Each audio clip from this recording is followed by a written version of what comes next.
The Black Talk Media Project would like to invite you to become a member of the BTR Community subscription-based social media platform. BTR Community is a platform that was set up for the listening audience of Black Talk Radio Network, the #1 independent Black radio network online.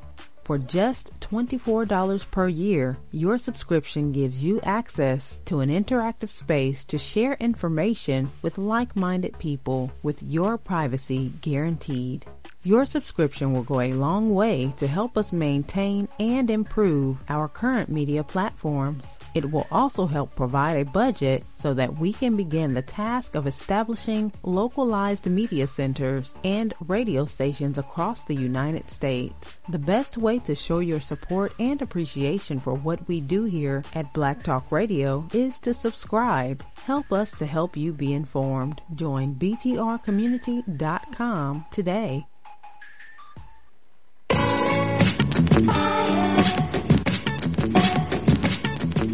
The views and opinions expressed by callers, guests, and hosts do not necessarily reflect those of the Black Talk Radio Network and Black Talk Media Project. Black Talk Radio is new black media for the new millennium.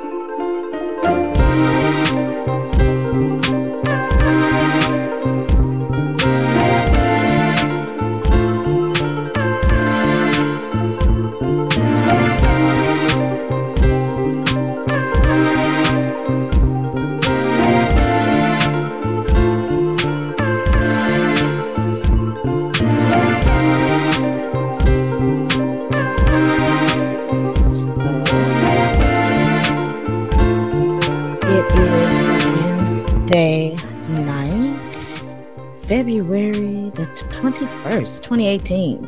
We are here. We're live. Namaste. Featherlight. Let me see here. Yes, namaste. And molo. Zozo. Molo. And hola. ¿Cómo está? Hola. Mm-hmm. Bonsoir, mademoiselle Black Rose. Très bien, et tout? Comment allez-vous? I may have mixed it up a little bit. Comment allez-vous? Comme si, comme ça. I do know that. Comme si, comme ça. Bien.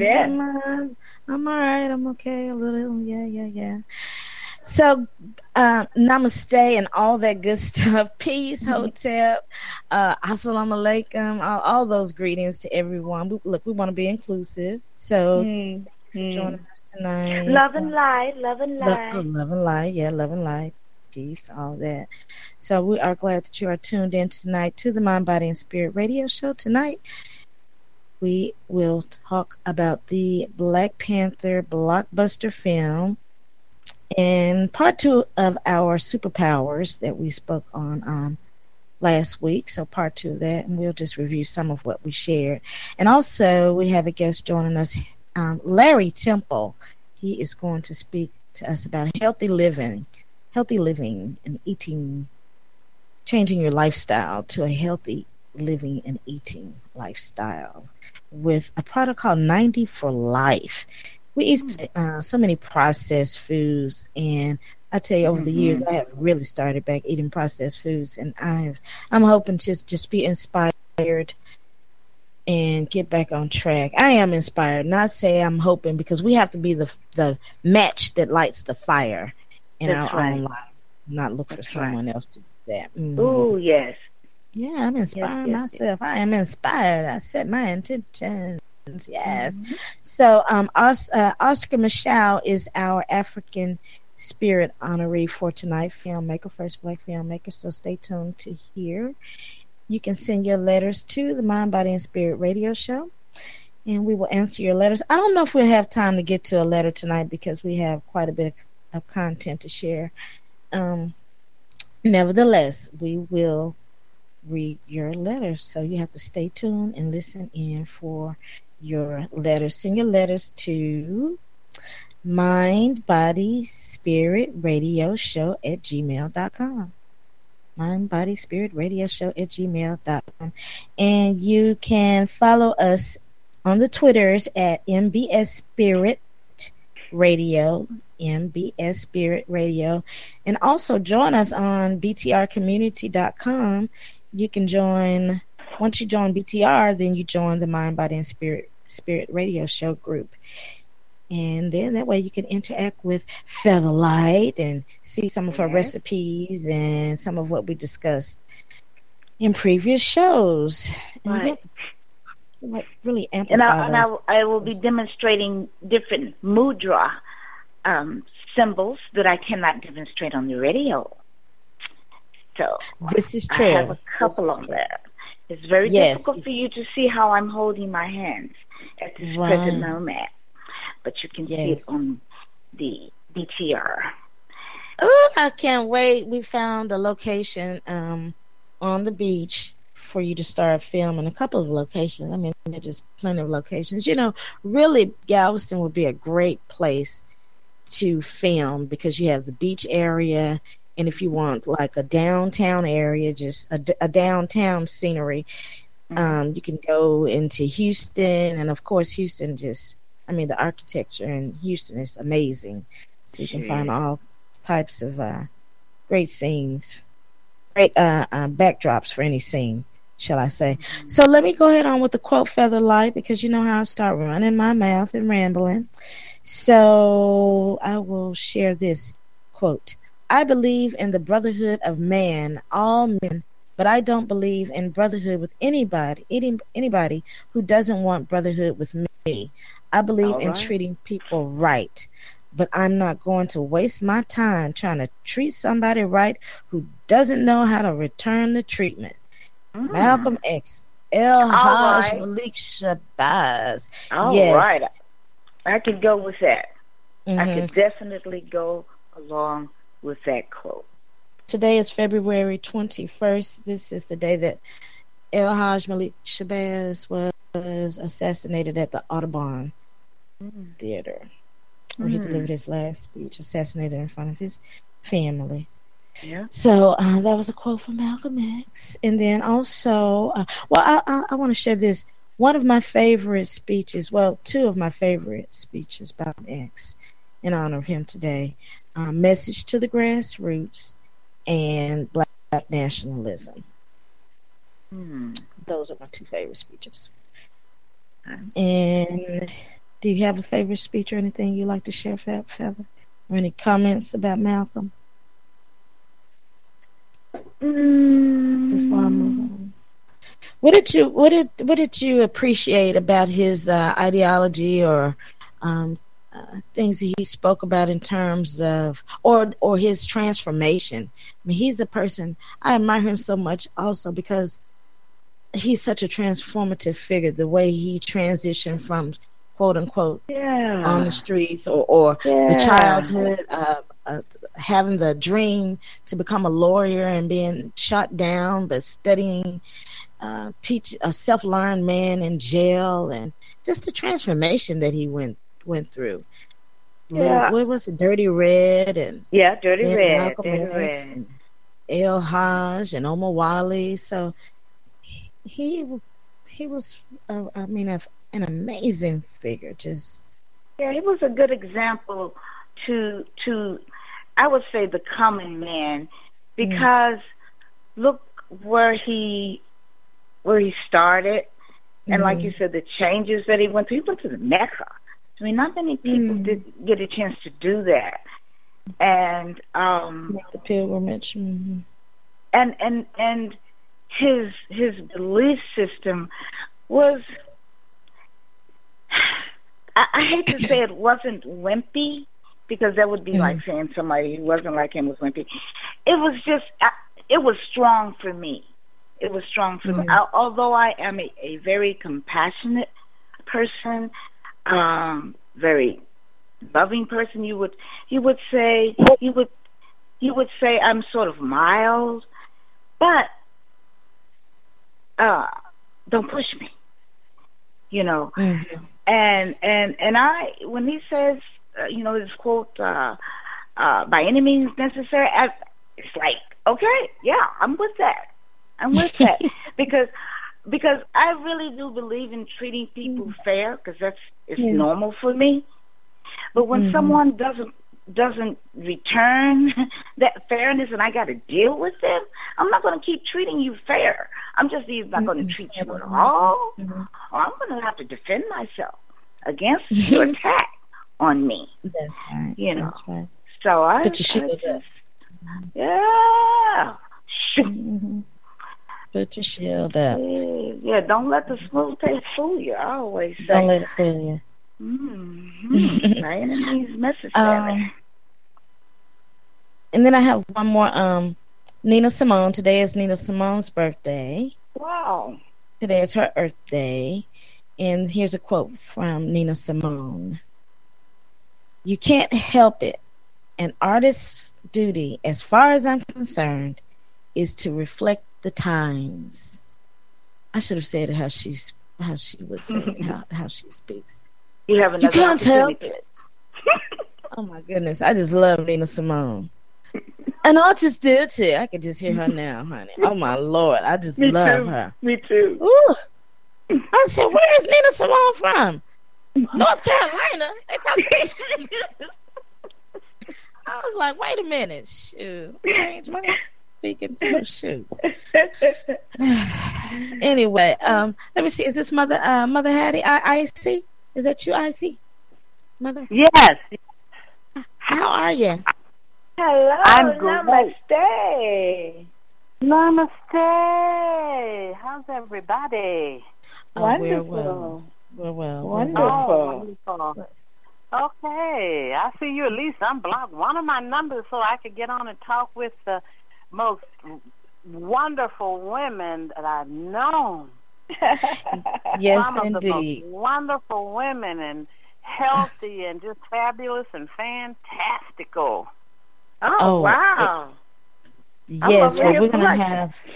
I am too. I'm always blushing. Thank you so much, Mother Hattie. We will have a health person come on tonight. Our guest tonight will give us a little enlightenment on some more healthy eating and healthy living tips. So I'm looking forward to that. So sure to stay tuned. Would you like to share something before we go on to our next quote about Malcolm X or Nina Simone? I do. This is what was exciting, and has always been exciting to me, and I hope I have this history correct. You are the master historian here on this line tonight, but it's been my someplace I read, and I wish people would talk a lot about Malcolm's father, because this would really give a great bridge, because I don't think most people know that his father, I think, really put all of this into him, his whole way of and line of thinking, because it's my understanding that his father was a big believer in Marcus Garvey. Yes, he was a Garveyite. Yes, and people, you don't really hear a lot about that, and that really would bring the generations to together.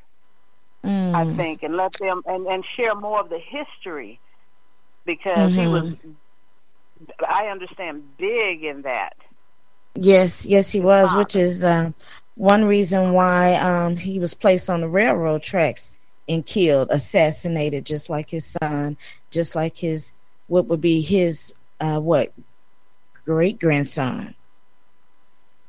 Remember, Malcolm's grandson was assassinated in Mexico. Something happened. Right. So, all right. Well, you're right about that, Mother Hattie. I definitely can attest to that. We agree with that, because just connecting that history so that we can see the timeline and see how he was definitely influenced, just like what's her name? Oh goodness, Queen Mother Moore up in Harlem. She left Louisiana following Marcus Garvey. So Marcus Garvey was very influential. All right, then. Thanks for sharing that. You have a quote for Featherlight? Yes, I do. Very quickly. Being single is better than being with someone who fills your heart with doubt. I know that's right. Fills your heart with doubt. Mm-hmm. It's better to be single. It's better to be single. Better to be single than to be with someone that fills your heart with doubt. I can't deal with all of that wondering how you feel about me and if I'm going to see you, and I don't have time for all of that. I just really don't. I mean, let's just, what do you want to do? Do you really want a relationship or do you not? Like, what's his name? I think it was Cat Williams that said in a comedy routine, people, they want to be in, what do you say, situations. Yes, I think it was situations instead of relationships or something like that. What did he call it? Situations. I don't know, but it wasn't a relationship. Yeah, right. It's people. I was just thinking about that when I got this quote. I think this is more so for the females, because a lot of men, they're really not that interested in relationships anymore. They're either too busy, or they just don't want to make a commitment, or they just feel like, shucks, I can get whatever I want and not be all tied up. Well, I mean, really can. I mean, when you look at what some of the women are engaging in, they are not asking for a commitment. Some women, they're not. Mm-hmm. They're perfectly fine with just quote unquote getting together and friends with benefits and things like that. But I do see quite a few people holding hands and being together, especially down here in Galveston. People hold hands and walk the beach together. So I think we have an abundance of black love. And on that website, Blavity, I believe that website highlights a millennial black couple. Like yes, I just saw that they just started doing that. Mm-hmm. I just started doing that. Yeah. Mm-hmm. Yeah, people want to be in relationships. They do. It's just about connecting and finding, connecting with the right person. I don't want to say find, because we always think about, I'm going to find a man, I'm going to find a woman, a man going to find me, and all of this. Just live, just be, and like people say, you'll connect the person you're supposed to be with, or a good person for you, when you're out living your life and doing something that you should be doing, your purpose. Like if you enjoy gardening, you just may meet your mate out there working in the garden, because that's something that both of you have in common there. Right. You're in the same vibration, going in the same path. Mm-hmm. Yep. So let me see. I want to share this opioid highlight. I said that I'll continue to share little tidbits, and I will do that. And we are also going to have a full show on the opioid addiction. So dig this. Big Pharma earned $10 billion a year. $10 billion a year from 1999 up until 2014.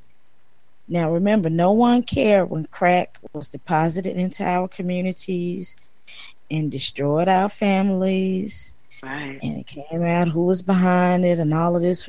Right. Those of us that remember Oliver North standing up there talking about he don't recall and all of this stuff, and Iran Contra, and they were flooding drugs, trading weapons. I mean, you can watch countless videos on YouTube about that. Okay.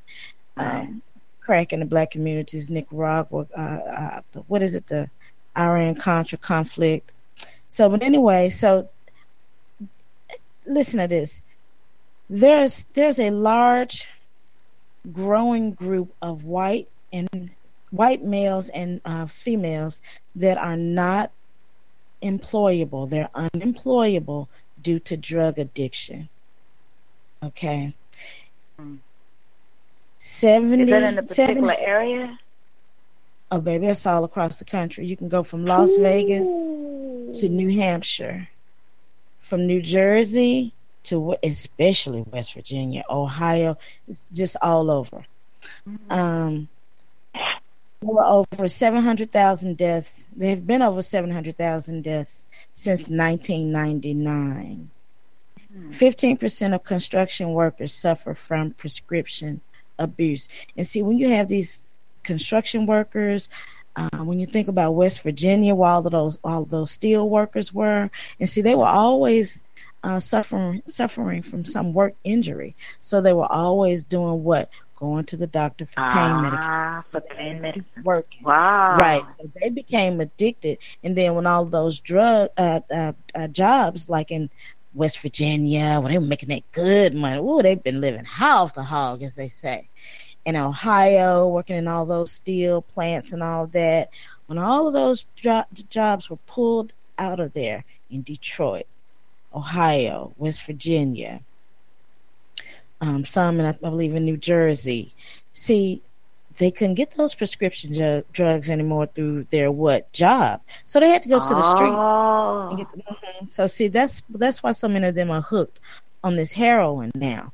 And so with this group being so addicted, rendering them unemployable, this is what's causing companies to push for the hiring of immigrant labor. So they're going to bring in some immigrant labor because they need some workers. And they know that some people just not getting ready to do it for that little bit amount of money that these people want to pay. They barely want to pay you minimum wage. You know, people have to fight for $15 an hour when the minimum wage with this inflation should be $21.70 cents, at least $22. This is crazy. How are people making it off of minimum wage? I don't know, boy. How do you it's rent? Amazing. Yeah. Right. And so another thing, these drug deaths, they have not been recorded properly because generally they die from like multiple causes, and then what is being said is the coroner just didn't know how to record it. No, I think what they were doing was they did not want to record these deaths as drug addiction deaths.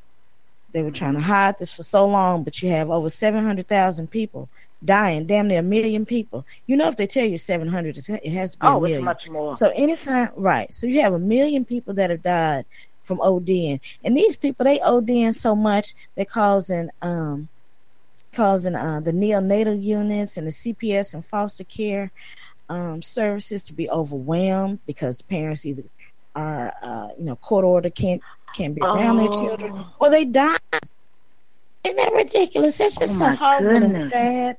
It is just so horrible and sad. And the EMS people are just overworked, and it's exhausting physically and mentally to them because they're saying that they're going to the same home 3 times a day. 3 times a day. Now imagine that 3 times a day you're overdosing. One EMS person said that one guy, when they revived him, he woke up and he said, "Oh man, did I OD again?" What? Yes, that's just how bad this is. Just how terrible, just horrible, just it's incredulous to me. I said, "Say what now?" He woke up from the dead for the 3rd time that day. I mean, he's worse than Jesus. I said, "God damn." He woke up from the dead 3 times, not on the 3rd day, but 3 times in one day. I said, the same day. Yes, in the same day. I said, you know what? See, they playing with death. And see, that's what I don't like. You know, you're just sitting up here getting high. You know, they give you the Narcan and then revive you, and then you just sit up after they leave. You go right back to smoking. You do the same thing again. Man, it was a trip. Yeah, right back. Right back. Knowing that they're going to come back and give you this drug. The tax people are paying for. Yep, so they know they can just, they know they can just come back and, you just give me my little drug. So anyway, just want to share that about the opioids, little tip on the opioids. So does anybody know about Kim Burrell, gospel singer Kim Burrell? She actually lives in Houston, has a church in Houston. And so you may recall last year there was some controversy about her sermon when she said, okay, let me just, I have it right here. I know Delta know. Delta just called in too. I know Delta knows about Kim Burrell. I remember that. And Mother Hat, I know you know about Kim Burrell too. If you watched that, what was that? Yeah, Kim Burrell. She's a Grammy Award winning gospel singer. So she said in her sermon that perverted homosexual spirit is the spirit of delusion and confusion and has deceived many men and women, and it has caused a stain on the body of Christ. Anybody in this room who's filled with the homosexual spirit, beg God to free you. You play with it in 2017, you will die from it. And so, of course, I think she was supposed to be on some kind of gospel song or song or something with what's his name? The happy guy. The guy that Pharrell. Pharrell. And so they were canceled. Well, she was canceled from Ellen's show and all of that. Yes. Of course, the gay community came together and made sure that Kim Burrell wouldn't make any appearances to promote. I think it was a song on a song on the score for some film that was coming out at that time. So again, Kim Burrell has been disinvited. She was supposed to attend. Let's see, it was some type of. She was supposed to appear at the Black, Puerto Rican, Hispanic, and Asian Legislative Caucus, and her invitation was. I'm just trying to get this up again. Pardon me. So she was not. Was disinvited because they said that she denounced homosexuality as perverted. So Kim Burrell. Wow. Yes. She's still suffering from that. Yes, that's pretty sad. Yeah, it is. I'm very disappointed that that's happening for Kim Burrell because, from my understanding, like we mentioned last year when this came out, it's not like she was saying anything in I guess, hateful manner towards the gay community. She was just speaking from her perspective as being a Christian from the Bible. So, I mean, that's her prerogative. Not necessarily her prerogative. That's her belief according to what some people believe, if those who follow the word of the Bible. So, and I don't understand what that whole argument is about anyway, because, I mean, you know, it's in the Bible. You don't abide by it, that's okay with you, but I don't think that we should put people down if that's what they believe in. So, just that was pretty harsh. Somebody put you down for what you believe in. So, I mean, I think it's being quite hypocritical. So, I think we have our guest. Is this Mr. Temple? Let me bring Mr. Temple in. Yes, this is Temple. Greetings, Temple. Welcome to the Mind, Body, and Spirit Radio Show. Namaste. Oh, greetings to you. Thank you so much for having me on tonight. Yes, well, thank you for joining us. And you know what? We're all about health, wealth, and wellness and becoming a stronger version of yourself. So tell us how we can become a stronger version of ourselves. And what is your family doing? Oh, great. I'm so impressed with your tagline, raising our frequency and lifting our vibration. Yes. It is so appropriate nowadays, because the people of our group, the frequency and vibrations have plummeted to a very low numbers. And this is one of the reasons why we are so sick. Infirmary and illnesses are plagues upon our group. We live on packaged food, which is chock full of artificial color, artificial flavor, food additives, including monosodium glutamate, high fructose corn syrup. We are lactose intolerant. We have leaky gut. I say we're lactose intolerant. The mother's milk is for babies, for humans, and cow's milk is for the calf. We have leaky gut. If you have a screen door. Well, you know what, Temple, let me just jump in right here if I could. For those, because I know I'm lactose intolerant, and I have not been able to drink cow's milk since I was probably about 24 or 25, and I read that that's generally the age when Black people, African Americans, Even people of Mexican heritage, Latino heritage, tend to not be able to digest cow's milk. So I discontinued that, and I started on like the rice milk and then the almond milk, but now I'm strictly coconut milk, not even the almond milk. But if you can just share with our listening audience how harmful cow's milk is, because see, as you know, we grew up thinking milk will do your body good, right? Those were the commercials. That's what was promoted to us. Have the little milk line mustache, and oh, you better drink a glass of milk for Got strong milk? bone. Yeah, got milk. Got So milk. Yes, it's yes. promoted to us, knowing that this will kill you and it will cause all kinds of diseases, but they just Yes. continue to push this on us. I just said it, but I'll let you say it, Temple. Well, it's interesting. I grew up on a farm, and our neighbor, Miss Daisy Swinson, had cows, and she would, when I'd go up to their farm, which was like just walking distance, maybe a block or 2 blocks, she would milk. I would see her milking the cow, and if you look at the milking process, you have to pull the udder, which is how the milk comes out of the cow. You pull the udder, and an interesting phenomenon happens is that udder is so sensitive. If you don't clean your hands, you can infect the udder.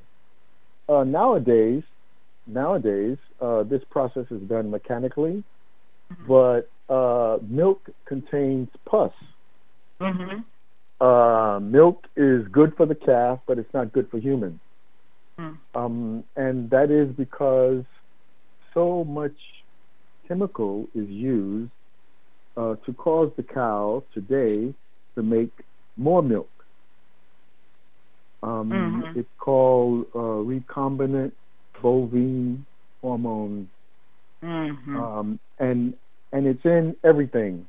I mean, if you eat cheese, I mean, if you're eating organic dairy, then this recombinant bovine hormone is not present. But if you're just buying a carton of milk or some cheese from the grocery store, then you can be sure that there is some kind of chemical in that milk.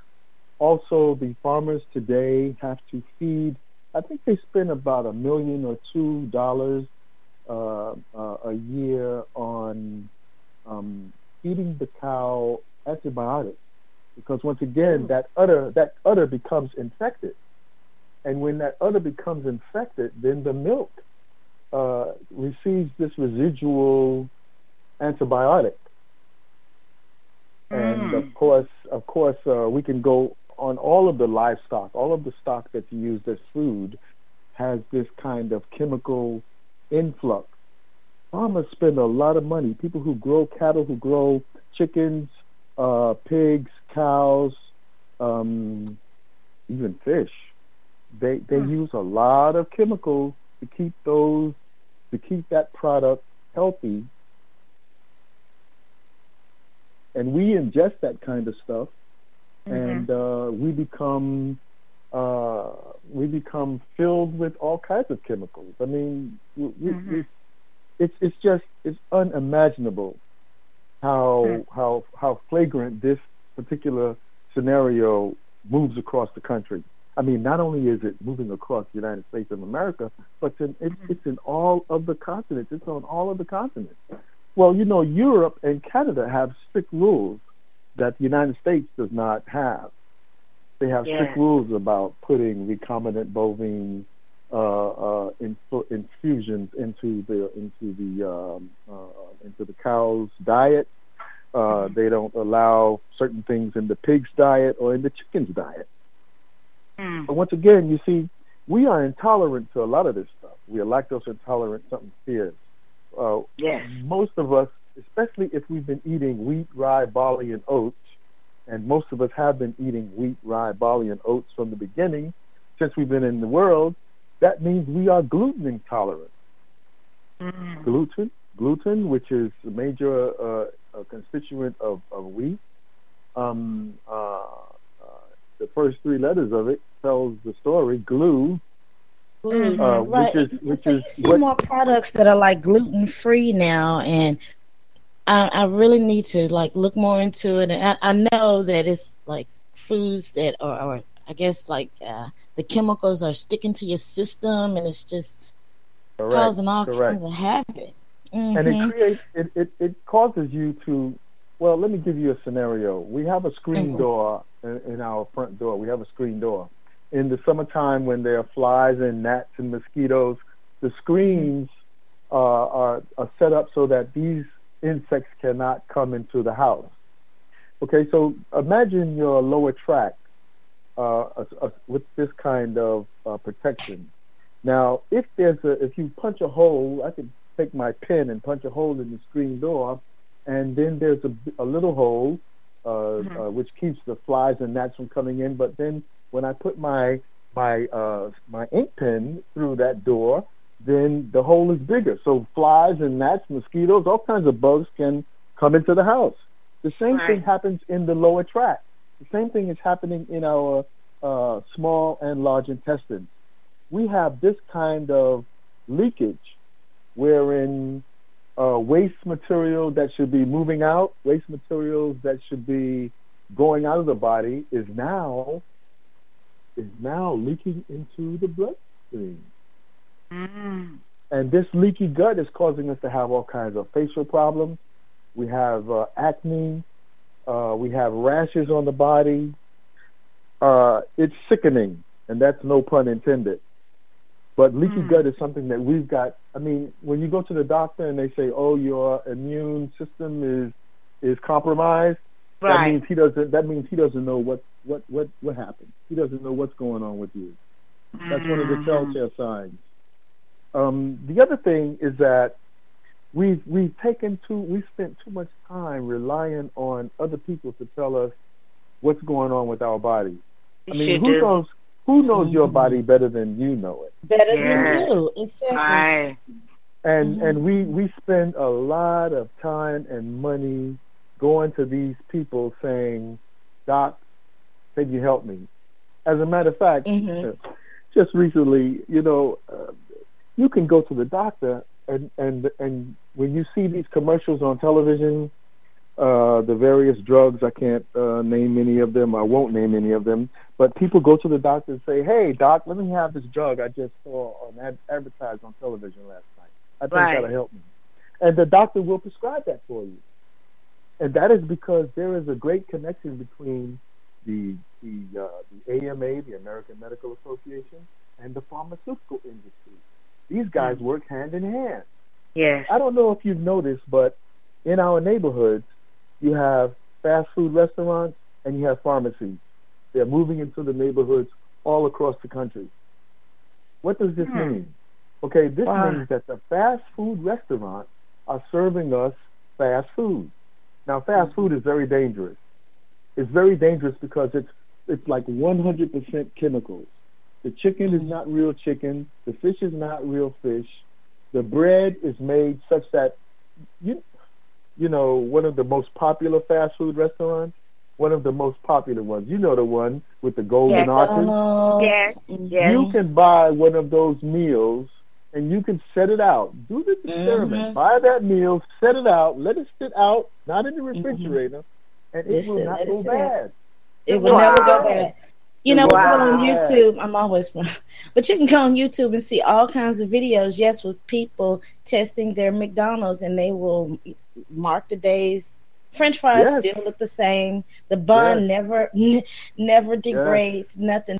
It all stays the same. And you know, Kentucky Fried Chicken, if you notice, it's the name is not on the marquee Kentucky Fried Chicken anymore because they were sued, I believe, it's not chicken. because it's not chicken, so they had to rename the brand KFC because it's not even real chicken. I said, Lord have mercy, what is it? Let me tell you, my grandparents raised chickens. I lived on a farm. We raised chickens. And my grandmother was very meticulous about us taking the chicken off of the yard, putting it in a raised coop, and we would feed it, and she would fatten it up, The chickens today, they can raise a chicken. Well, you can, like you say, you can go on YouTube and you can see these presentations wherein chickens are raised in less than 90 days from the from the egg to the plate. 90 days. 90 days. 90 days. And guess what? They're being raised in the dark. They are not allowed to go out and graze. Oh, They're not allowed to go out and graze. They are so compacted in their growing area that if they die, they can't even fall to the floor. They can't lie down. They are standing up all the time. Oh, so you and their see, legs are often broken, and it's horrible. It's horrible. If you eat chicken, you need to purchase the free range chicken. Yes, you should have organic. You should have organic, free range, and grass fed chicken. Grass fed, yes, that's what I was trying to think of. Yes. Now, my team and I are on a mission to inform our people of all of these maladies that we are involved with.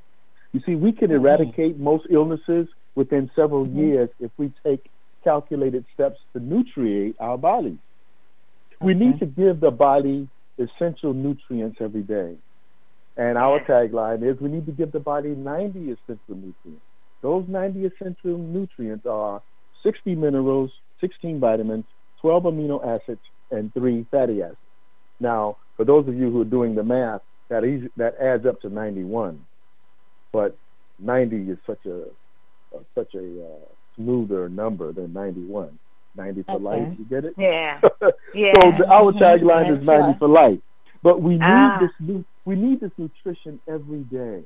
Once again, my team and I are on a mission to build teams to educate the majority concerning this malady. Because I'd like to speak with every one of the listeners on this broadcast to evaluate their health concerns. I would like to do that. I mean, because we have to do our due diligence, which means each individual can identify sicknesses that they have, and we can each determine what its cause is, and then we can identify the combinations of essential nutrients that will knock that sickness out of the body. There are some 900 diseases that we can combat. There are some 900 diseases that we can combat and remove from our gene pool if we adhere to this very simple regimen. And you know what that regimen is? We have to start doing correct food combinations. Oh, gosh, yes. There are certain foods we shouldn't eat. Let me tell you. I used to love macaroni and cheese. Okay? I mean, I still do love it, but it doesn't love me because I can't deal with the cheese. But the macaroni, which is, what is it called? The carbohydrate. Right. You shouldn't have a carbohydrate with your protein. If you have protein, you should have a vegetable. You should have protein and vegetable.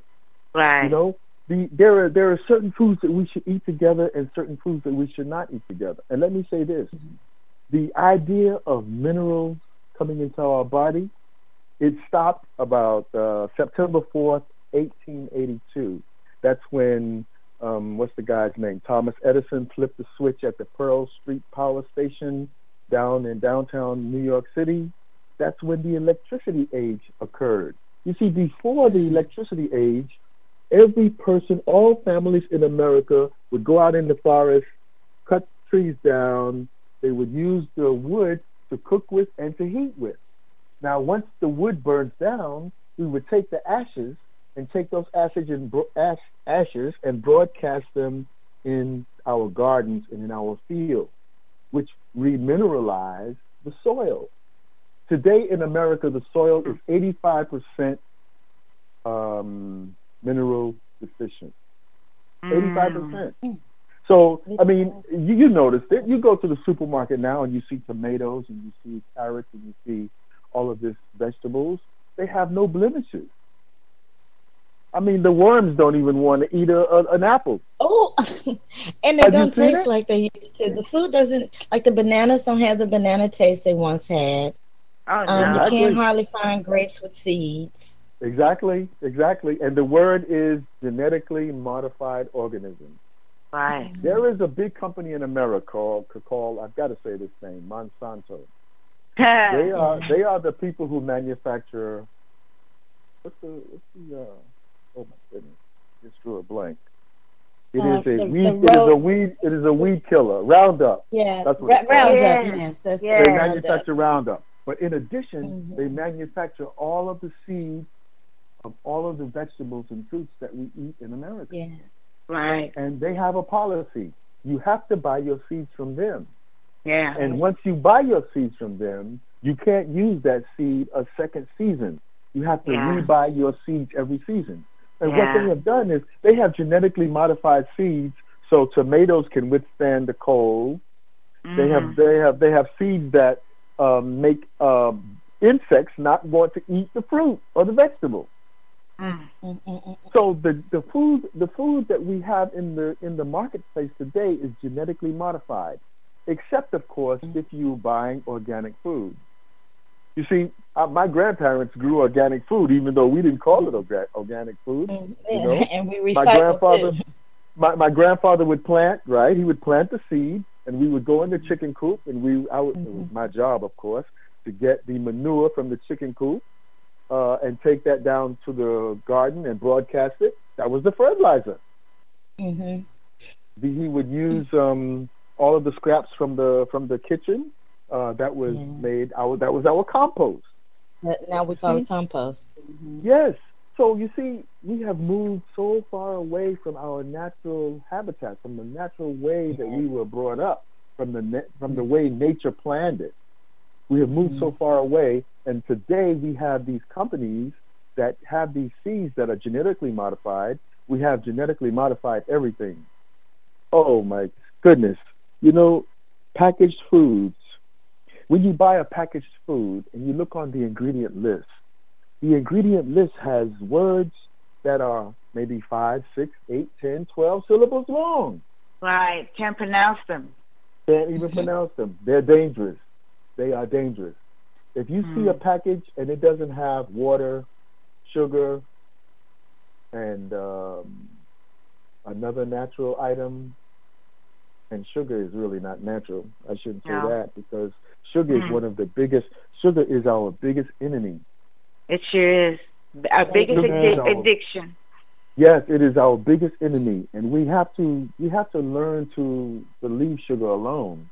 Because once again, on the farm, we grew cane, and at cane grinding time, we would harvest the cane and then put it through the mill, and we would drink all of the cane juice that we could. But then after that, they would take the cane juice and cook it, which made molasses. Now, when the molasses would sit in the container for, say, 2 or 3 months, you would see large cubes of sugar. But it would be brown. It would be brown and very, very dark. But now the process is so refined, the sugar is white. Anything white. White sugar, white rice, it's no good for you. Right. It's absolutely no good for you. I mean, unless how can people find out more about the 90 for life? Yeah, because I'm interested in that. That's a very good question. Go to www.larrytemple621.buygy.com. I'll say it again. It's www.larrytemple621.buygy.com. That is my website. And there you'll see the scope of what we do, the scope of what we have. But let me just say this. When you go to the website, you're going to see a lot of stuff. I suggest you look at the 90 for Life program and see the minerals, the amino acids, the vitamins, and the fatty acids that the body needs. And then give me a call or email me at larrytemple61@yahoo.com. That's larrytemple61@yahoo.com. Or call me at 347-995-8864 so that we can talk about what it is you want to do, how you want to move. Because you see, we have what we call special sauces. People who have high blood pressure should take the 90 for Life, and they should also take selenium, and they should take some other stuff.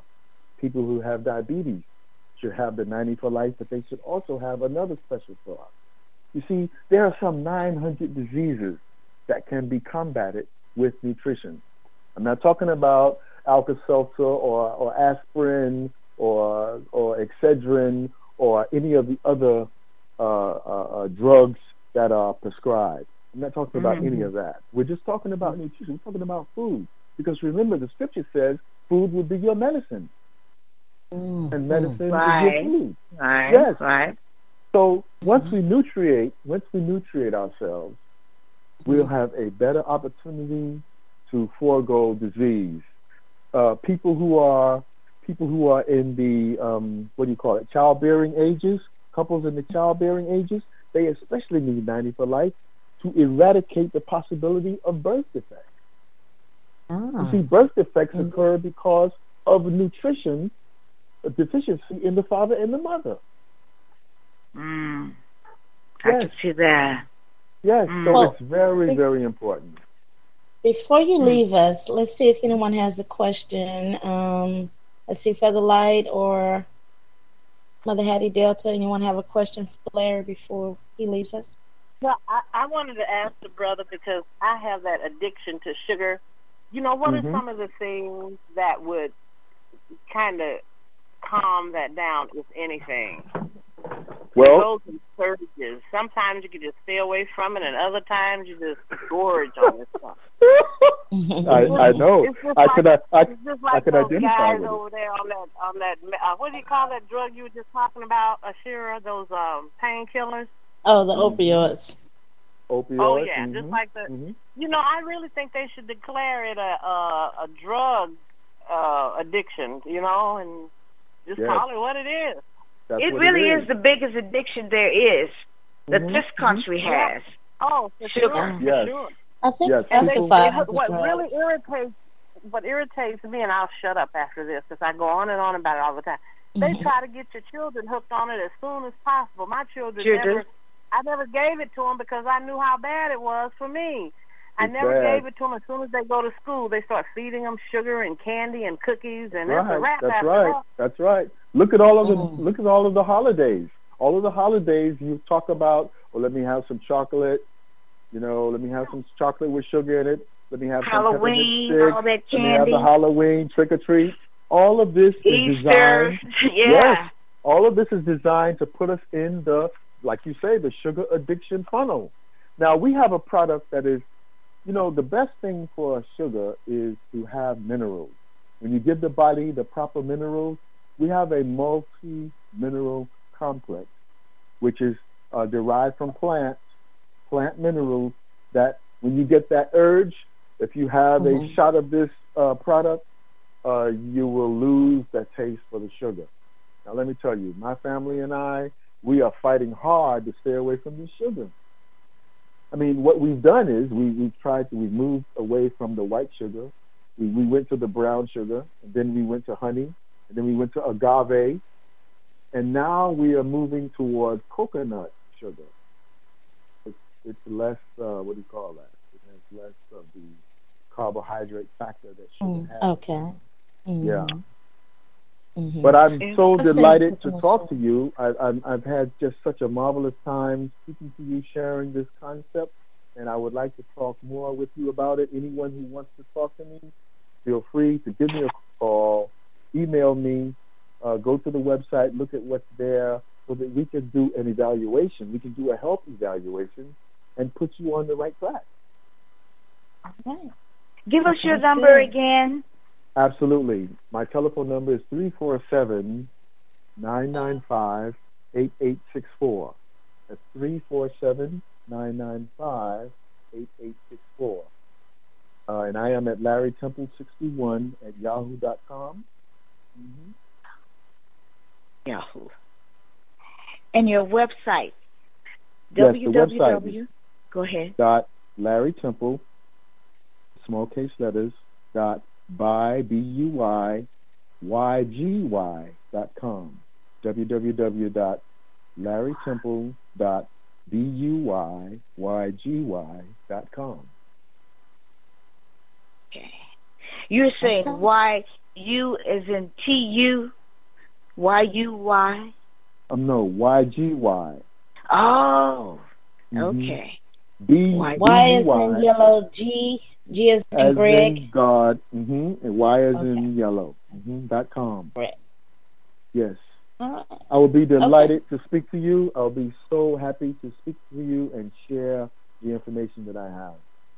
And we'll have to have you back on so we can go into some more details. So I love what you're sharing with us, and let's get together and see when we back on to talk some more about. I'm at your service, my dear lady. I'm at your service. Wonderful. Thank you so much for your time. We appreciate you. We'll talk to you soon. Thank you so much. Take care. Namaste. Namaste. That was Larry Temple with 90 for Life. So be sure to follow him, contact him. You have the information. If you didn't get it, you can always go back and listen to this show on Black Talk Radio Network. And we'll take a break. We'll be right back after the break, and we'll talk about the Black Panther film.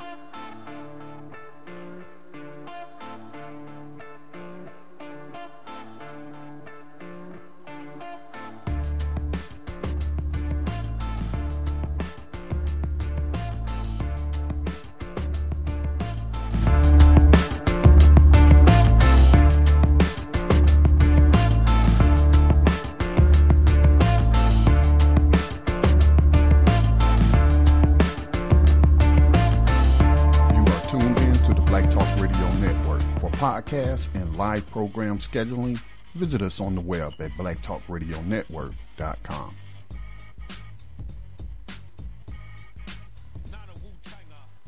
Okay, and we are back here at the Mind, Body, and Spirit radio show. We were just speaking with Brother Larry Temple, talking about the 90 for Life, all the processed foods that we ingest in our systems. Oh my goodness, I know. I used to be such a health nut, and I've got to get back on it seriously.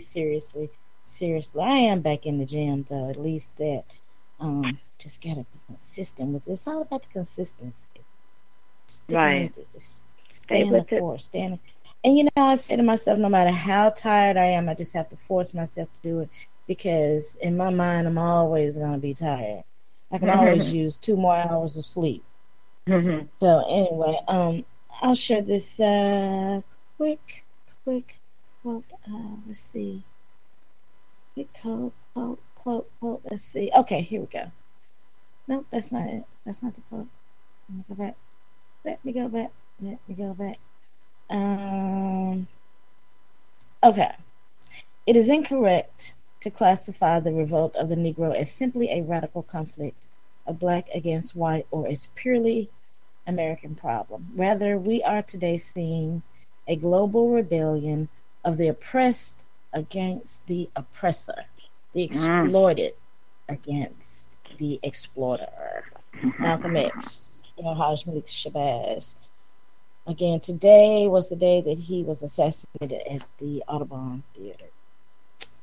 All right, so Black Panther film. Wow, blockbuster. Can we say blockbuster? Oh my goodness. Loved it. Oh, boy. Okay, let me see. Let me just read a little bit of this. $21 million on Tuesday. And that was earned from like over 4,000 North American locations. The highest Tuesday gross for a Marvel Cinematic Universe title, and the 7th biggest Tuesday total of all time. 263.1 million in the U.S. within 5 days. Tuesday's international take was 14.6 million for a total of 199.2 million. Goodness gracious. Led by the UK with Tuesday's international take 14.6 million for a total of I just read that part. Okay, with the UK 28.5 million. My computer's doing some really weird, freaky stuff. Syria with 28.3 million. Worldwide total 462.3 million. 462.3 million. Okay, and those are Tuesday stats. And let me tell you, I spoke with people like yesterday and today that were going to see it, and they were going to see it that night. So, and today, what is this computer doing? Why are you doing this crazy? I'll tell you the truth. So, Black Panther, who's seen it? What do you think? Share your thoughts. There are some mixed reviews. Not everyone is a fan of it. We're open to dialogue and conversation if you've seen it. If you have not seen it, you may not want to listen because there will be some spoilers here tonight. A little history, the Black Panther film comes from the comic book. Black Panther was released, I think it was, I think it was like July 1966. And I'm not a comic book person, so I really wasn't familiar with the Black Panther character. And then I've been hearing about Black Panther character that was a part of the Captain America Marvel film, which I didn't see that. Maybe I'll go back and watch it because King T'Challa, the T'Challa in this Black Panther film that was recently released, his father was apparently in Captain America, so maybe I'll check that out. But just to open up, what are some of your thoughts, Featherlight? Would you like to share? This film directed by Ryan Coogler. I really, I really thought it was a great film. I enjoyed all of the characters. I enjoyed the messages. I got some good messages from the film. Mm-hmm. I'm trying to speak without spoiling it for some of the people who have not seen it. Well, I just said the disclaimer. If you haven't seen it, there will be some spoilers. So, I mean, if you haven't seen it by now, you just haven't seen it. So maybe you just need to tune in somewhere else because we're talking about the film. It says review in the title. So, and it says real talk. So that means we're talking real talk. You like that? Mother had it real talk. I adopted that. I'm plagiarizing. Real talk about Black Panther film. So, okay, spoilers. Chadwick Boseman, Michael B. Jordan, Letitia Wright, Lupita Nyong'o, Angela Bassett, Donnie Guerrero, and Daniel Kaluuya. I can't pronounce his name. I need to hear his name, and then I'll be able to enunciate it properly. So forgive me, but the brother from Get Out, just another breakout star. So your thoughts on the righteous King Noble T'Challa, fearsome warrior? It had instilled a lot of pride in many people. I saw people dressed in African attire. One woman was carried in. Now, this is on video. One woman was carried in by two men, like Coming to America, like the Coming to America movie. And then she was led by another female, dropping red rose petals on the path. And then one grandmother came dressed in African attire to see the film. You saw children dressed up like the main characters. And that alone, because we haven't had Black Pride in quite a while, the pride of the film was really quite evident in many people. Now, when I first saw how, Wakanda, everybody knows about Wakanda, I was very captured by the fact that this city or nation hid themselves from the rest of the world. They were protected by some type of shield. That was one of their gifts. And they were so advanced beyond what any Westerner could dream of. And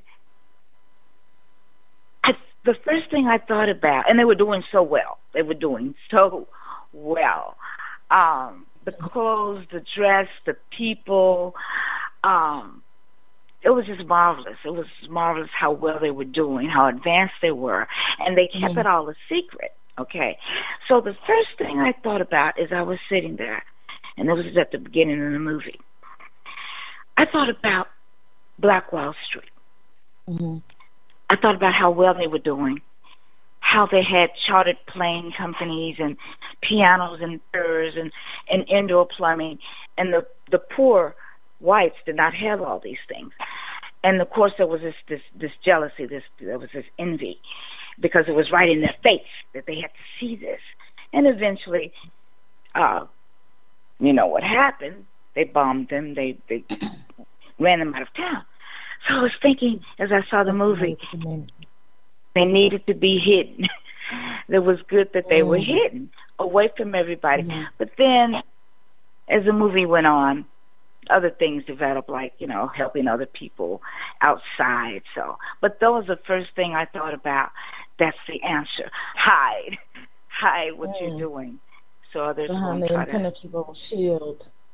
Right. And so they used the vibranium. That was their metal, which some people have related the vibranium to melanin, which African descendants, well, we're all from Africa, but people of darker hues have more melanin. So people were associating the vibranium with melanin, in a sense. So I'll tell you something that I thought about that also when they flew in, and it was almost like they were like astral traveling, but you saw them in the ship because the sister, I can't call her name, Okoye, I think Okoye is the other lady, but the character that Dania portrays, she was like in the meditative state. So it was almost like they were astral traveling into Wakanda. And Wakanda was very beautiful. It reminded me of Timbuktu, pictures of Timbuktu, just highly developed. Highly developed. So that was beautiful to see to me.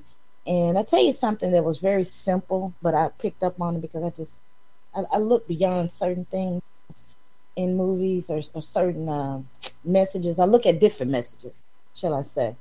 But T'Challa's enchantment with Nakia. He was so enchanted with her. So I thought that was good for people to see on screen, because how often do we see, especially in the end, how often do we see films that end with the black couple kissing and just looking off into the sunset? Unless it's a black film. A black person wrote the film and directed it. But we rarely have the opportunity to see that. Now, I know that there's been discussion like this whole film was wrapped in a pretty package for us, but there's some underlying messages and things like that. I won't get into all of that tonight, but if someone wants to share those thoughts, you're welcome to it. Right now, I'm just kind of like going over some of the things that I noticed in the movie, and just our analysis. So the facade of the rural territory in destitute, right, and then the Wakandan people saying, "Oh, we don't accept aid. Oh, we'll just go on about our lives in destitute." But they were really, really highly technologically advanced. I like the way the sister portrayed a character that was brilliant, just absolutely brilliant, and not only brilliant, but not only a fighter, but respectful of her mother and loved her brother, and the love was showed. And so I like things. I really appreciate that type of storyline. And so I more so paid attention to those elements of Black Panther.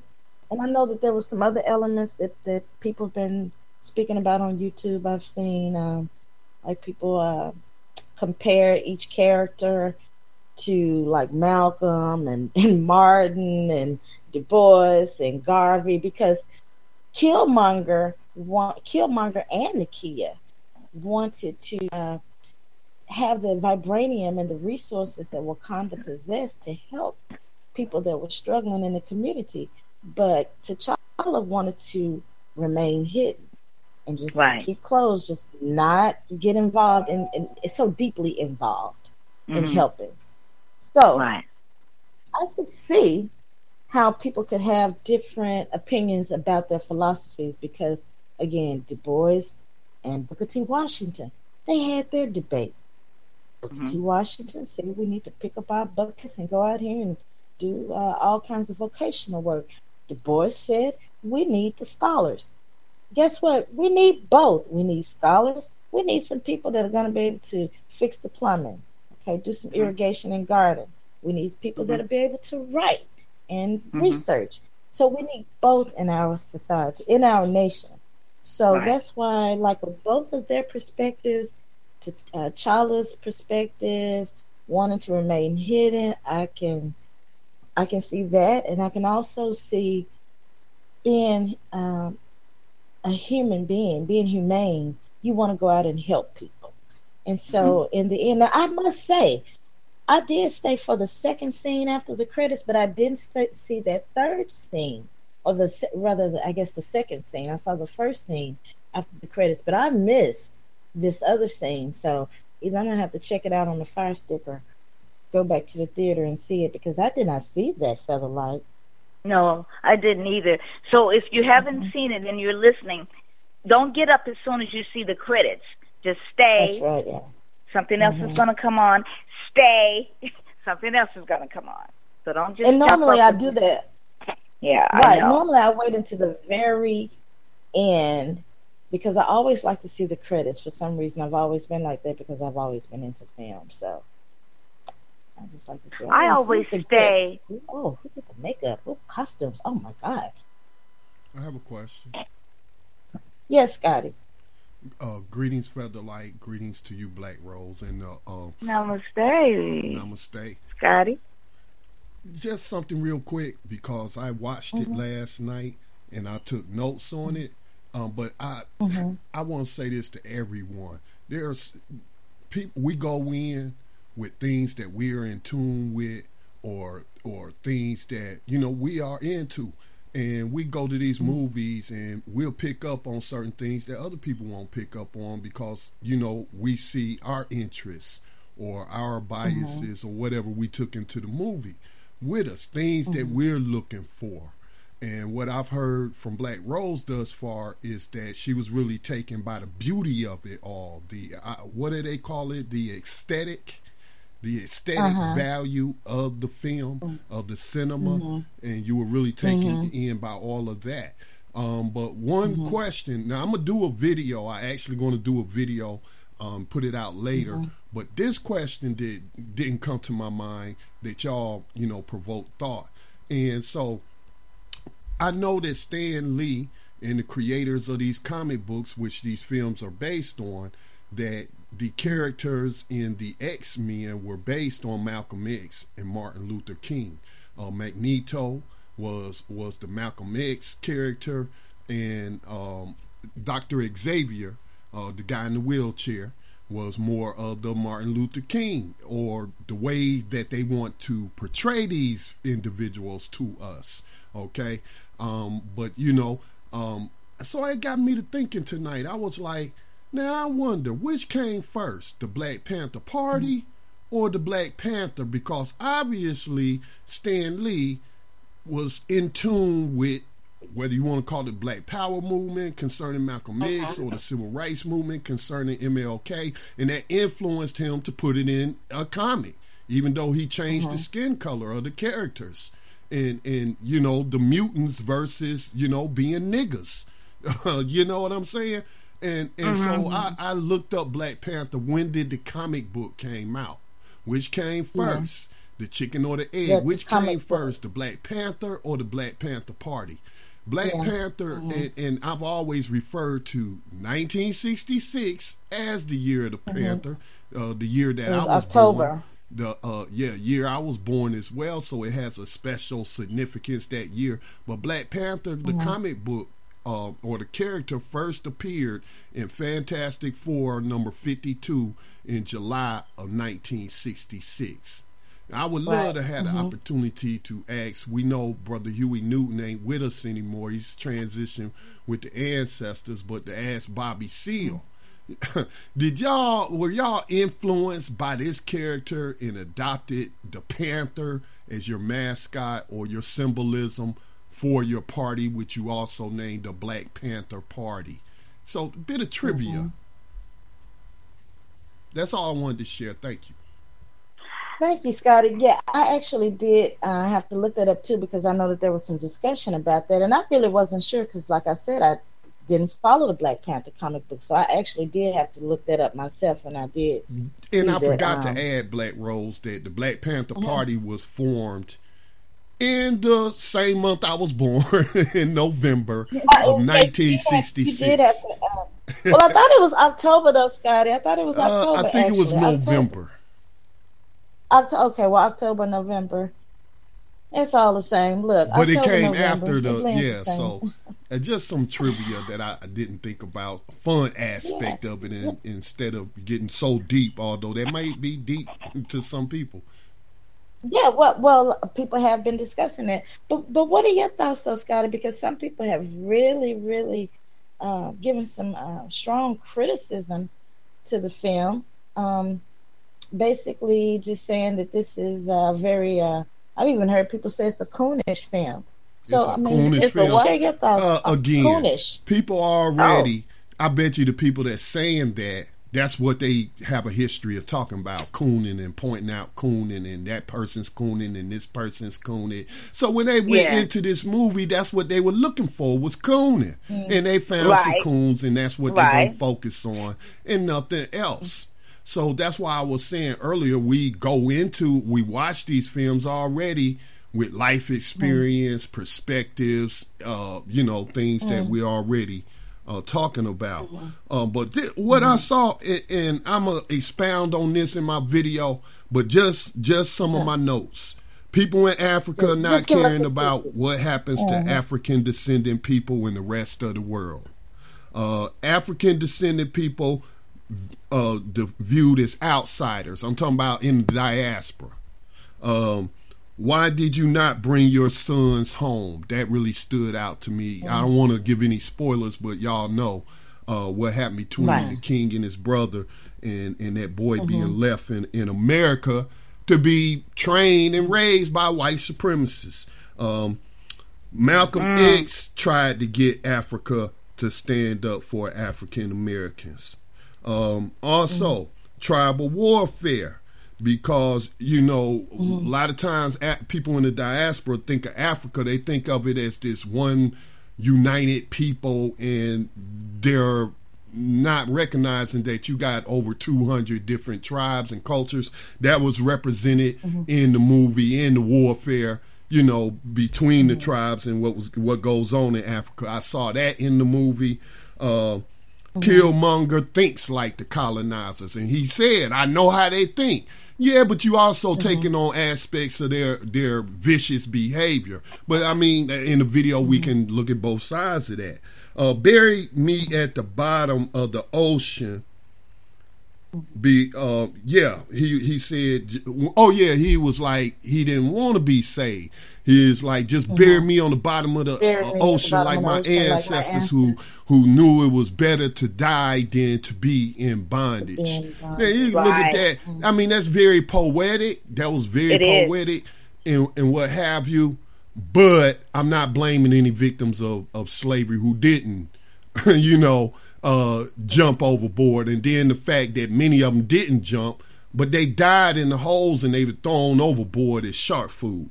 So, and the last thing, connection to the Black Panther Party, he started at the very end, opened up what the Black Panther Party calls survival programs. When he bought those 3 buildings, and that was going to be Wakanda's outreach. Oh my God, yes.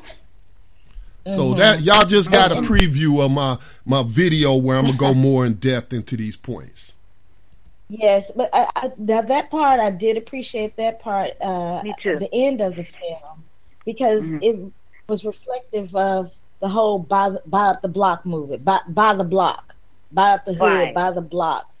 So not only did he purchase one building, he purchased the one next to it and another one, and um, instilled his baby sister, who's a genius, instilled her as the head of those technological centers for the children in the neighborhood. So I looked at that. Now let me just put this out there, and if anyone has a comment or question before we go to break, before I do that, I'll let Featherlight finish and sharing some points, and then if anyone has any comments or questions before we go to break, your thoughts on the film, press star, and you can unmute yourself and share your thoughts. So, Featherlight, you want to share a little more? Well, I wanted to talk about the energy. Okay, when they use their collective energy, because that's what I'm always talking about, energy. Mm-hmm. And I've been wanting to talk about our collective energy as people of African descent, how we're using our collective energy and how we can use it if we knew that we had this much power. When they were ready to transform T'Challa into the Black Panther, and they buried him and gave him this elixir, they got together and they did this humping where they were moving their shoulders up and down, and everybody was on the same vibration. And it was that energy. And they used that same energy doing the crowning or the challenge when they made T'Challa the king. And I noticed that when you get a group of people together and they're all on the same accord, they're all on the same vibration, miracles can happen. And that's what they were doing. They really, and that's part of our culture. They really believe that energy can make things happen. I like that scene. That was very powerful to me. Another thing that I really thought a lot about was the way they had this first group set up like they were just rural farmers, protecting their city, and they gave the facade that, okay, this is how we live, we're just poor country people, but you had to go through them, which they had this protective shield. You had to go through them to get to the real Wakanda. I really like that. T'Challa was very much in love with Nakia's character. But, as you said before, she had a mission to help her people on the outside. She could have been his queen in Wakanda, but she was more concerned about helping the people. And she risked her life a lot of times. It was obvious to help the people. In the book, The Alchemist, it tells you that if you're really willing to pursue your dream or what you really came here for, your mission, you cannot let someone you love stand in your way. You have to do that, and then it will, if it's meant to be, it will work itself around. So she said, and he told her, come back to the city. She says, no, I got to help my people. And it all worked out because she got what she wanted. He got what he wanted. She let him know, I love you, but I got to do this.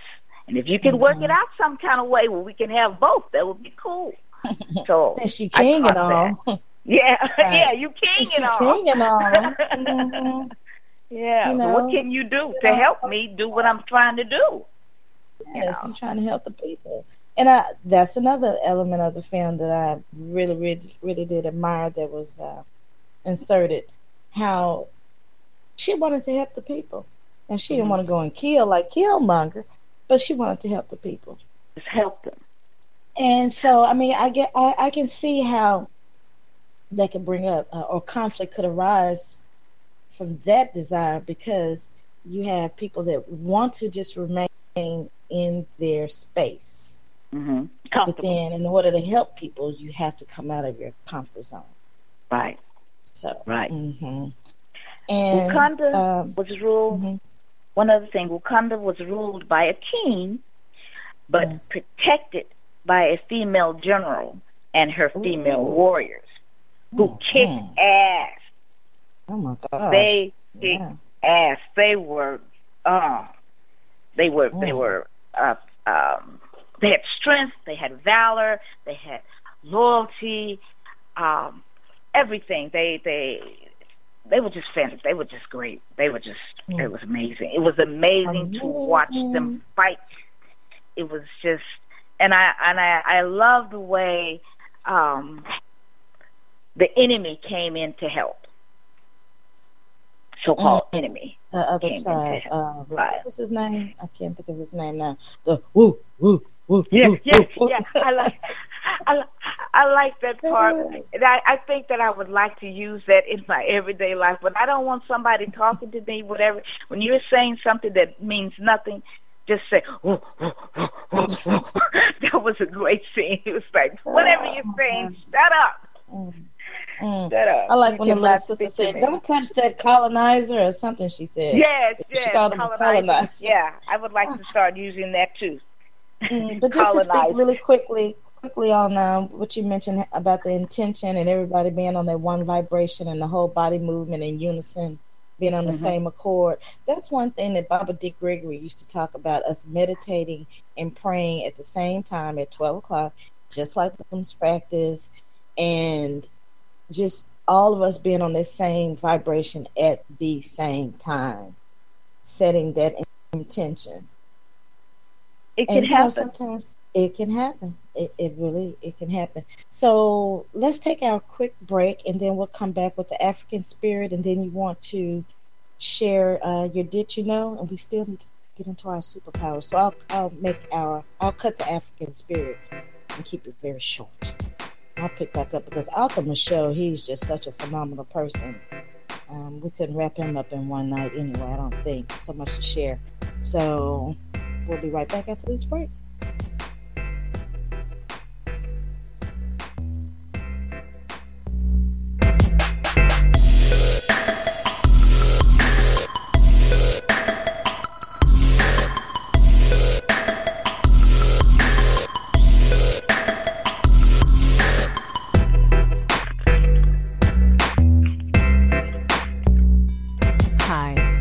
Talk Media Project would like to invite you to become a member of the BTR Community subscription-based social media platform. BTR Community is a platform that was set up for the listening audience of Black Talk Radio Network, the #1 independent Black radio network online. For just $24 per year, your subscription gives you access to an interactive space to share information with like-minded people with your privacy guaranteed. Your subscription will go a long way to help us maintain and improve our current media platforms. It will also help provide a budget so that we can begin the task of establishing localized media centers and radio stations across the United States. The best way to show your support and appreciation for what we do here at Black Talk Radio is to subscribe. Help us to help you be informed. Join btrcommunity.com today.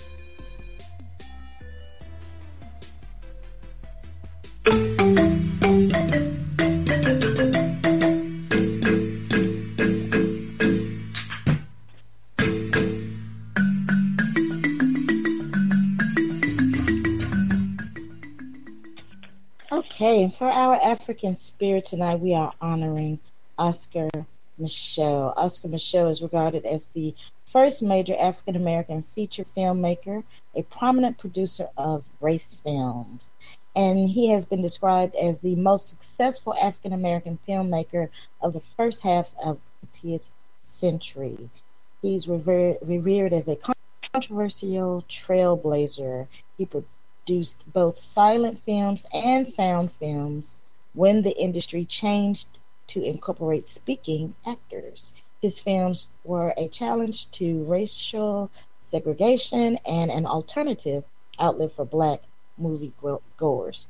Some state Micheaux has written and produced and as well as directed more than 40 films from 1919 to 1948.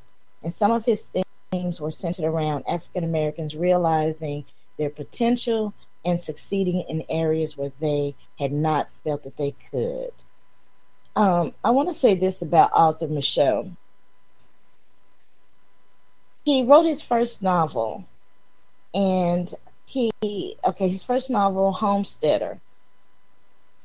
Some people wanted to produce his novel, help him transform it into a film. They were unwilling to give him the budget for his film, and they were unwilling to allow him to direct his own film. So instead of him just saying, "Okay, well, I guess I can't produce this film, my Homesteader," he decided to produce his own film. He turned his publishing company that he owned at the time into a publishing company and a film company, and he was able to produce his own film. And that was in 1919. So just want to honor Oscar Micheaux this week when we have this blockbuster black film. We'll share some more on him, definitely. Micheaux also produced the film in response to D.W. Griffin's Birth of a Nation, one of the most popular movies at the time. Of course, we know it glorified hatred. But, I never knew this history. We always hear about Birth of the Nation, but how come no one ever came back with, and then Oscar Micheaux also had a response to that. I've never heard this. No, me either. Until I started reading about Oscar Micheaux, which I just found out about him last year. Let's see. Oh my goodness! Don't even get me started. How they try to hide our history so much. Okay, so that's our African spirit for tonight. Oscar Micheaux, and we will share more information on him because he is a phenomenal character. That's why we're honoring him tonight on land and everything. Okay. Wow. As many of our people once used to. And I wanted to say something else about the Panthers, but I'll share that, the Black Panther movie, but I'll share that next week. So I would like to I'd like to hear it. I'd like to hear it. Go ahead, because I wanted to add when we were talking about the collective energy, we've done that before. You remember when Luther Vandross was in that coma for so long? Ooh, and yes, he had so many people pulling for him. Oh my God. And at we were all 12 praying noon, at the same time. That's right. We were praying at the same time. Yeah, because I was participating. I didn't care what his lifestyle was. I love me some Luther Vandross. And I was participating in that 12 noon prayer. And we brought him back, even for just a little bit. Yes, for his mom and everybody else to say goodbye, we miss you, we love you, and take care in the spirit world. And he left. But we brought him back. So, I mean, that collective energy is something else. It really is. I'm so glad you mentioned want that. To say? Yeah, what else did you want to say? Well, it goes into a lot of detail, and I don't think I really want to go into it right now.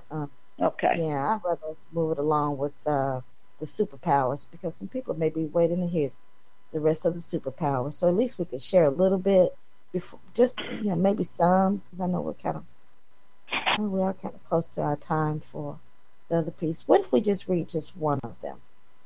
Okay. One or two. What do you think? Let's see. Let's just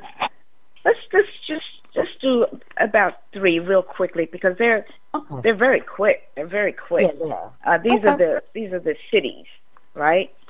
Okay, we're going to the cities. The cities. Okay, so all right. So the cities are spiritual, paranormal, or supernatural abilities and attainments that are the products of like spiritual advancement through intense meditation and yoga. So when you intensely meditate, I knew someone that would meditate for like 3 hours on a Sunday instead of going to church. In lieu of church, she would just meditate. Yeah, in lieu of, and she just meditate for 3 hours, 3 hours straight. So meditation and yoga. The more advanced the cities are said to include invisibility, telepathy, telekinesis, pyrokinesis, Mm-hmm. the ability to create, what is this? The ability to create using one's body or mind, yes. And of course, levitation, Mm-hmm. invulnerability, and Right. super strength abilities, which are often associated, as we know, like with the comic books. But remember hearing stories about how, like, a baby could be trapped up under a car, and the Mm-hmm. mother would gain the strength to lift that Right. car off the Right. baby. You can hear stories like that. Right. Right. Mm-hmm. And I shared a story when I was on the Is there somebody else talking? On the elevator, and Hello.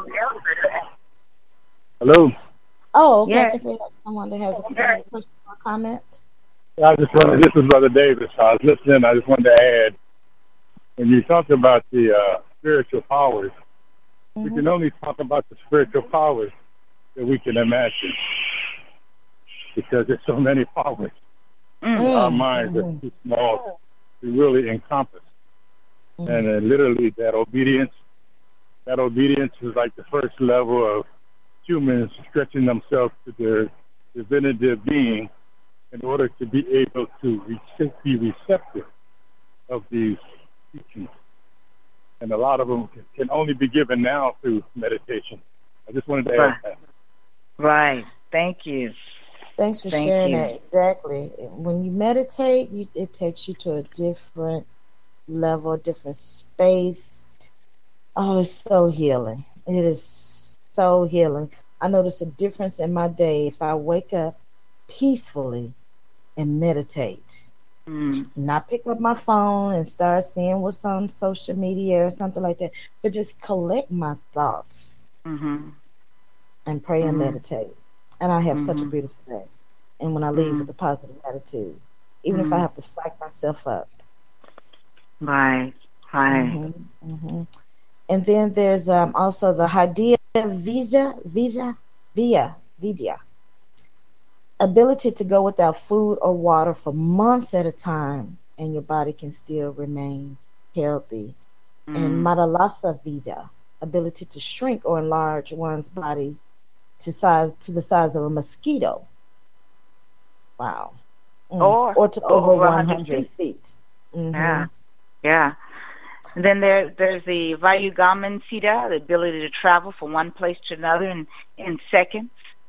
And it's not a myth, as our caller said. These are things that can actually happen through deep meditation. The ability to make one's body lighter than air and fly, just like the Superman character, fly at will.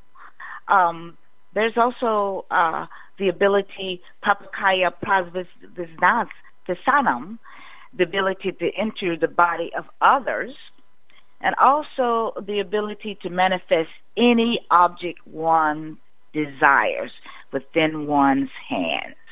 Now, what movie was that when this particular city was don't know. shown? And let me see, the guy, he was able to manifest anything. He would manifest money. He would just manifest whatever he was in need of at that time. Oh gosh, I can't think of that film. I don't know. Oh, I wish I could think of it. I've been I'm not familiar with that. Yeah, he had that city. Okay. Well, these are just a few of them. There's so many. There's some that we just haven't even heard of. As our caller says, it's endless. It's endless. And so, since we were talking about superpowers and Black Panther, we just wanted to share that little tidbit with you. And in the movie, The Black Panther, there were several powers that were shown. The ability to shield oneself, the speed, and it was just really magnificent to see. Right. The hologram, different space and times.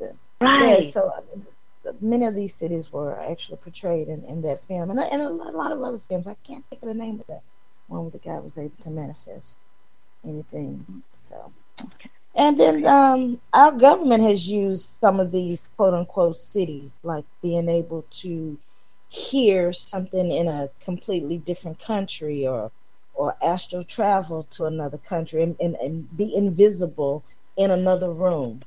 It has happened. So people don't think that we're just over here drinking on our little juice or smoking on some kind of herb or just talking at the side of our necks. It's been documented. Maybe some of it we may not actually believe, but we did have a guest who said that she was in some kind of program where she could see something that was in another country. Remember, she said she could see the color, right. She could see they were sitting on the table, and they were trained to do that. That was not through meditation, I'm sure, but anyway, it can be done. So you want to give your gemstone? Gemstone for tonight is magnetite or lodestone. I'm familiar with the lodestone name. So this gemstone, its appearance is dark and grainy, like it may look like iron ore. You may see it in the smooth form also. Its properties, it aids in telepathy, visualization, and balanced perspective. Connects to nurturing aspect of earth, can attract love.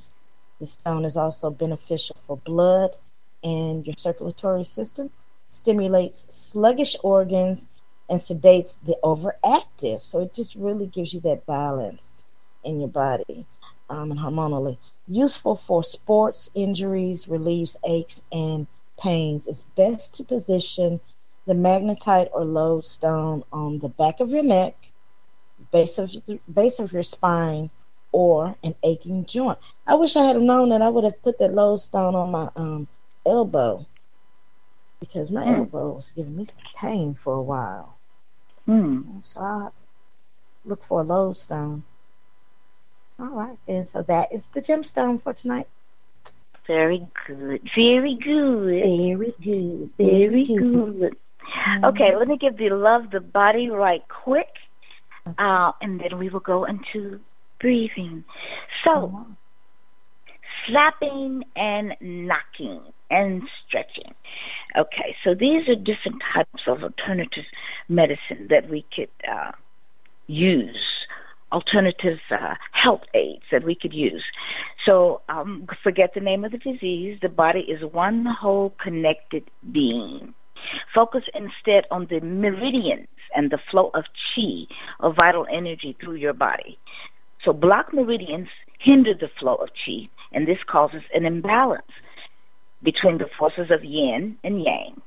Yin is the female, yang is the male. This is under the Chinese philosophy. This is the primary cause of disease. So the solution is to unblock the meridians. Slapping, knocking, and stretching work together to clear the meridians. These are the channels that our energy flows through, of blocks, and help the body get rid of disease. So how does it work? Slapping repeatedly at one point builds heat, causing blood vessels to expand and the chi or energy to flow strongly. The yang rises and the yin melts, and long-held toxins and blocks are released. So as for stretching, after time there's a shortening of tendons, and that causes stiffness and disease. I mean, it's going to happen. If you're living, it's going to happen. This condition is reversed by stretching. Now, if you're already stretching and doing your yoga, you won't feel it. But if you're not, hey, the tendons need stretching, and you need to increase your flexibility. So do this every day if you can, at least 3 or 4 times a week. So we're going to do a little slapping, a little knocking for our breathing session. So let's get ready. I don't want us to run out of time.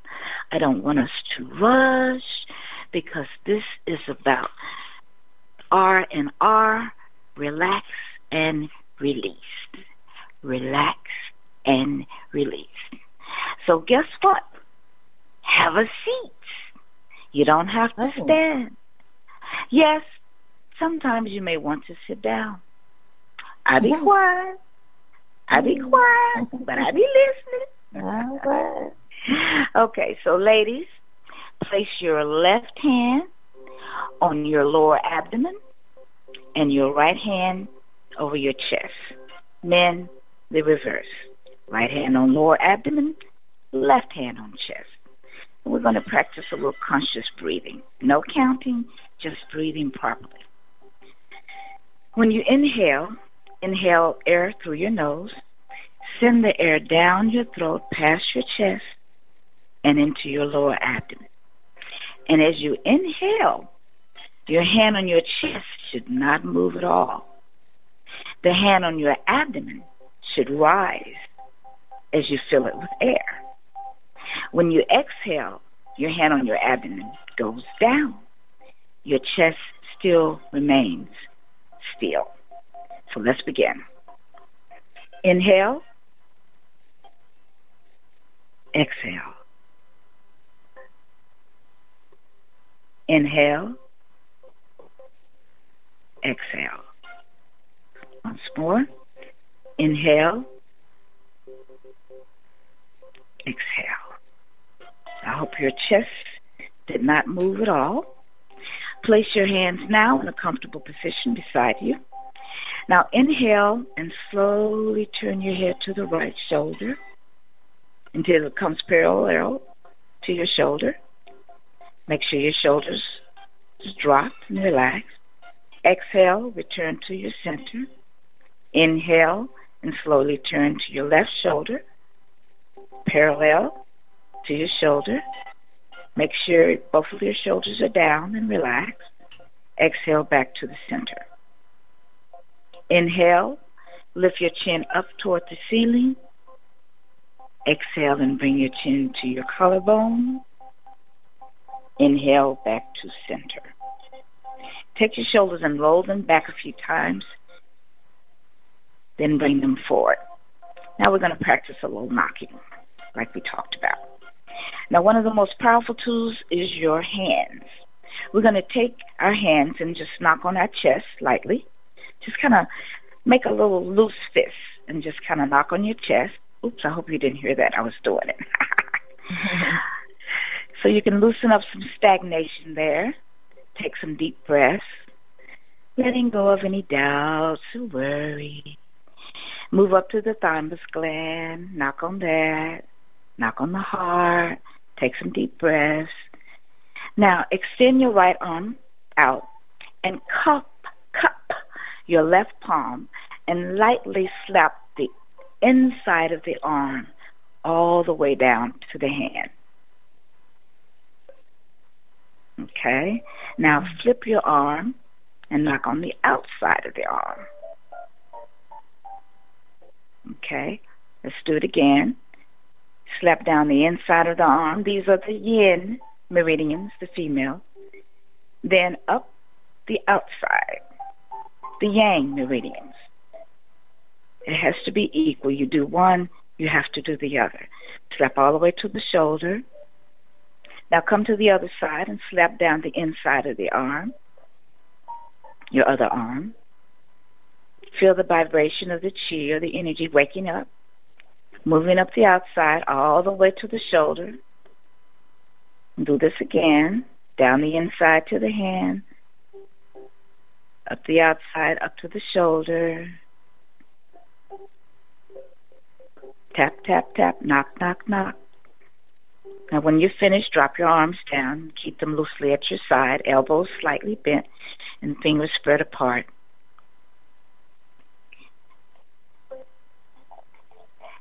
Okay, now we're just going to take a deep breath. Now, I do need you to stand for this one because we're going to sort of do a little heavenly chi. Give yourself a chi shower. So, if you don't mind, stand. And if you're really comfortable sitting, you can stay seated. It's okay. Inhale and sweep your arms out to the side, up over your crown. Look up. Exhale and bring down some heavenly chi over your crown, your forehead, your shoulders, your chest. Pause at your lower abdomen and then sweep your hands out to the floor. Again, up Inhale, up. Reach up. Exhale, slowly, slowly. Bring down the chi. The slower you move, the more apt you are to feel your chi. You'll feel it, the tingling in your fingers. Okay. All the way down. Pause at your abdomen. Then smooth it out as if you're smoothing out some water. Just smooth it out. Smooth it out. And we're going to do this one last time. Sweep your arms out and up. Bring down the chi, the crown, your face, your shoulders, your chest, your abdomen. Pause. Inhale. Exhale. Inhale. Exhale. Then smooth out the chi. Smooth it out. Bring your hands to your chest in the prayer mudra, Anjali. Smile. Smiling sends a message to your brain that everything's okay and you're relaxed. And take a slight bow and namaste. Namaste. Thank you for the light. Thank you for joining us. Yes, feeling very relaxed. Thank you so much. Let me see if Mother Hattie, would you like to share an announcement about Women United before we close out? As we close out? Sure. We will be holding, led by none other than the Black Rose, a Women United event in Galveston, Texas. And that's going to be on the 21st of March, last day for our Women's History Month. Yes. And we're expecting people to come on over to Galveston to participate with this conference, Real Women with Real Talk. And that's going to be on Saturday, March 31st. It's an all-day event. Thank you. Thank you so much, Mother Hattie. And if you want to join in the Women United Million Woman March reparations call, you can follow Women United on the Twitters at Women United BLK. That's Women United BLK to stay informed. Thank you so much for tuning in, and we will be back next week here at the Mind, Body, and Spirit Radio Show. And do not forget to join the BTR community by going on to btr.com and also donate to Black Talk Radio Network Project. Peace. Good night. Namaste. Namaste. Namaste.